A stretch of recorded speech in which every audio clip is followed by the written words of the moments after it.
যেটা যেটা আমি অ্যাকচুয়ালি সবার সাথে শেয়ার করতে চাই আপনাদের সাথে, যেটা হলো আমি ওনাদেরকে বলেছি যে আমার মনে হয় না যে আমি ওয়ার্ল্ড কাপ টিমে থাকা উচিত, আর আমি basically not available for the world cup.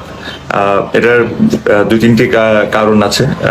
আমার কাছে মনে হয় যে game time is one of the biggest reason আমি বেশ কয়েকদিন ধরে খেলছি না এই ফরম্যাটটা। সেকেন্ডলি ইনজুরি, বাট ইনজুরি আমার মনে হয় না অত বড় সমস্যা, বিকজ আমি আশা করি যে ওয়ার্ল্ড কাপের আগে ঠিক হয়ে যাব। বাট যে জিনিসটা আমার কাছে মেইন জিনিসটা যেটা ট্রিক করেছে এই ডিসিশন নিতে, উইচ ওয়াজ এনি প্রবাবলি হয়তো বা আমি ওয়ার্ল্ড কাপ টিমে থাকতাম, আমি আমি এটা জানি না, বাট এটা আমি মনে করি হয়তো বা আমি থাকতাম, বাট আমার কাছে মনে হয় না যেটা ফেয়ার হইতো।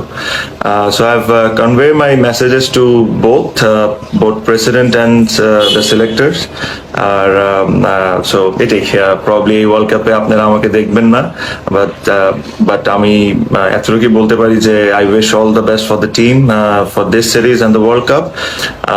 সেকেন্ডলি, একটা রিকোয়েস্ট করবো to all the media, no phone calls, no WhatsApp messages. I've taken this decision and I will stick to it. এখানে আমার আর কিছু নতুন করে কোনো কিছু বলার নাই। I've given you all the reasons. So no phone calls, no WhatsApp messages.